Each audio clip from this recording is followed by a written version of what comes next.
हरे कृष्णा, दंडवत प्रणाम आप सभी को। तो आज हम भगवद गीता की 6.2, 6.3 दो श्लोक पे चर्चा करेंगे। यम संन्यासम इति प्राहुर्योगम तम विधि पांडव, न हि असंन्यस्त संकल्पो योगी भवति कश्चन। 6.3 आरुरुक्षो मुनिर्योगं कर्म कारणम् उच्यते, योगारूढ़स्य तस्यैव क्षमा कारणम् उच्यते। अनुवाद तथा तात्पर्य श्री प्रभुपाद जी के द्वारा। श्री प्रभुपाद की जय। हे पांडुपुत्र, जिसे संन्यास कहते हैं उसे ही तुम योग अर्थात परब्रह्म से युक्त होना जानो, क्योंकि इंद्रिय तृप्ति के लिए इच्छा को त्यागे बिना कोई भी योगी नहीं हो सकता। अष्टांग योग के नव साधक के लिए कर्म साधन कहलाता है और योग सिद्ध पुरुष के लिए समस्त भौतिक कार्यकलापों का परित्याग ही साधन कहा जाता है। तो भगवान यहाँ पर सुंदर समझा रहे हैं कि परब्रह्म से युक्त होना सबसे ज़्यादा उत्तम है, उसे ही हम संन्यास कहते हैं। अपनी इंद्रिय तृप्ति की इच्छा को हम त्यागे बिना कभी भी कोई योगी नहीं बन सकता। तो हमें सबसे पहले अपनी इंद्रियों पे संयम करना पड़ेगा और भगवान के इंद्रियों की तुष्टि के लिए कार्यरत होना चाहिए, प्रयासरत होना चाहिए। तो तात्पर्य में श्री प्रभुपाद जी बहुत सुंदर समझा रहे हैं कि वास्तविक संन्यास योग या भक्ति का अर्थ है कि जीवात्मा अपनी स्वाभाविक स्थिति को जाने। मैं कौन हूँ, भगवान कौन है, मेरा भगवान से क्या संबंध है, इन प्रश्नों के उत्तर ढूंढे हो और अनुसार वो कार्य करे। तो जीवात्मा का अपना स्वतंत्र अस्तित्व नहीं होता, क्योंकि हर जीवात्मा परमेश्वर की तटस्थ शक्ति है। लेकिन जब वो माया के वशीभूत बद हो जाता है ना, तो किंतु जब वह कृष्ण भावना भावित रहता है अर्थात आध्यात्मिक शक्ति में सजग रहता है, तो वह अपनी सहज स्थिति में होता है। तो उसे स्वभाव अपना समझ आ जाता है कि मैं भगवान का दास हूँ और मुझे भगवान की सेवा करनी है, यही मेरा कर्तव्य है। तो इस प्रकार जब मनुष्य पूर्ण ज्ञान में होता है तो समस्त इंद्रिय तृप्ति को त्याग देता है, अर्थात समस्त इंद्रिय तृप्ति के कार्यकलापों को परित्याग देता है। तो इसका अभ्यास योगी करते हैं।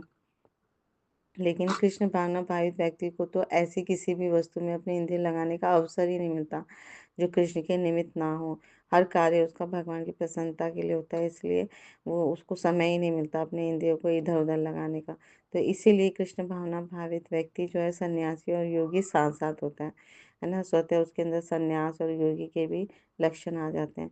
तो क्योंकि ज्ञान और इंद्रिय निग्रह योग के दोनों प्रयोजन कृष्ण भावना अमृत में भगवान कृष्ण की भक्ति में स्वतः ही पूरे हो जाते हैं।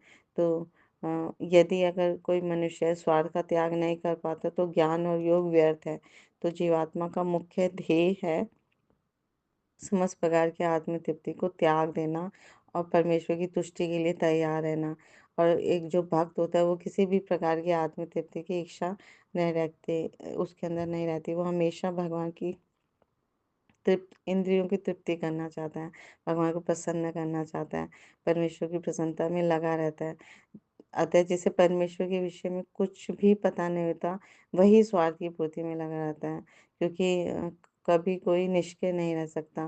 तो इस तरह से हम भक्ति का अभ्यास करेंगे तो सारे कार्य हमारे सुचारू रूप से संपन्न हो जाते हैं। तो हम यहाँ पे समझेंगे कि इंद्रियों को उनके विषय प्रदान कर उन्हें तुष्ट करना जीव की प्रवृत्ति है, परंतु जो जीवात्मा अपने इंद्रियों को भगवान श्री कृष्ण इंद्र के स्वामी है ना, जो उनकी सेवा में नियोजित करता है, वही वास्तविक सन्यासी है या योगी है। ऋषिकेन ऋषिकेश सेवनम भक्ति रोचते। तो हर मनुष्य को चाहिए कि वह अपने इंद्रियों को इंद्रियों के स्वामी श्री कृष्ण की सेवा में लगाए, है ना। इंद्रियों को तृप्त करने वाले मनुष्य को कृपण कहलाते हैं, परंतु जो परंतु जो परंतु जो अपने इंद्रियों का प्रयोग श्री कृष्ण की तुष्टि की में करता है वही वास्तविक योगी है ना।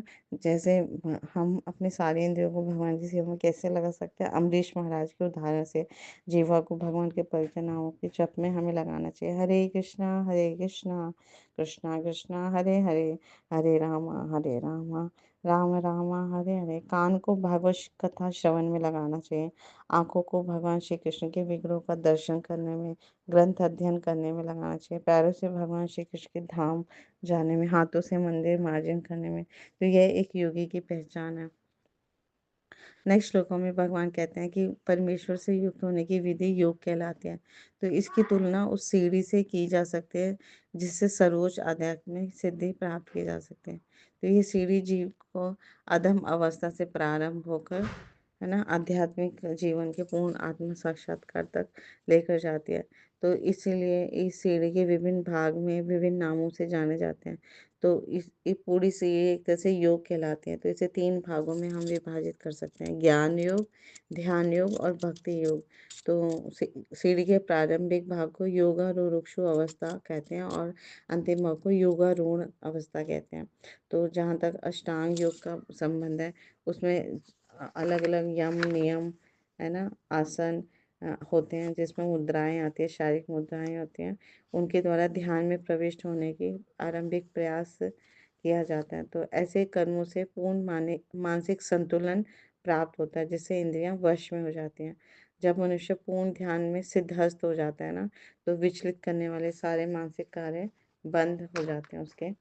तो लेकिन जो भक्त होते हैं, कृष्ण भावना भावित व्यक्ति प्रारंभ से ही ध्यान अवस्थित रहता है क्योंकि निरंतर वो भगवान श्री कृष्ण का चिंतन करता रहता है। तो जब भगवान की सेवा में वो सतत व्यस्त रहने के कारण उसके सारे भौतिक कार्यकलाप पहले से ही बंद हुए माने जाते हैं और मुक्त अवस्था में होता है। तो इस श्लोक में 6.3 में भगवान श्री कृष्ण 2 प्रकार के साधकों की बात कर रहे हैं। एक योगारूढ़ जिन्हें योग के मार्ग में प्रवेश किए कुछ ही समय हुआ है, अभी प्रारंभ किया है कि उसने, और दूसरा योगारूढ़ जिन्होंने योग की सर्वोच्च अवस्था को प्राप्त कर लिया है।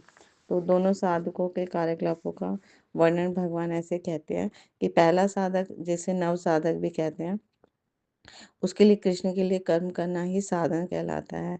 तो उसे किसी भी प्रकार के अपने कर्मों का परित्याग नहीं करना चाहिए, बल्कि अपने सारे कर्म भगवान श्री कृष्ण की प्रसन्नता के निमित्त करते हुए करने का प्रयास करना चाहिए। और जो योगारूढ़ हैं, योग की परिपक्व अवस्था में पहुंच गए हैं, तो उनके लिए तो भौतिक और आध्यात्मिक कर्मों में भेद ही नहीं रह जाता, क्योंकि उनका प्रत्येक कर्म भगवान श्री कृष्ण के निमित्त होता है ना। तो वो हमेशा हर सेवा कार्य भगवान की प्रसन्नता के लिए करते हैं। जैसे भगवान श्री कृष्ण भक्ति का प्रचार करते हैं, स्वयं भी भक्ति करते हैं, दूसरों को भी सिखाते हैं, अ, उम, पुस्तक वितरण करते हैं, प्रसाद वितरण करते हैं, कथा वाचन करते हैं, उपदेश देते हैं। तो बाह्य दृष्टि से उनके कुछ कार्य भौतिक प्रतीत होते हैं, जैसे खाना, सोना, नैमित्तिक क्रियाएँ, परंतु योगारूढ़ व्यक्ति के सारे कार्य जो होते हैं वो आध्यात्मिक ही होते हैं, चाहे वो बाहर से भौतिक दिखें। तो इस तरह से हम इन श्लोकों को समझकर अपना समय जो है भगवान की भक्ति में करेंगे, तो हम पहले से ही हम योगारूढ़ अवस्था में पहुंच सकते हैं। बहुत सरलता से भगवान को प्रसन्न करके इस जीवन का परम लक्ष्य प्राप्त कर सकते हैं। Thank you so much. Guru Maharaj की जय, श्री प्रभुपाद की जय, आप सब भक्तवृंद की जय।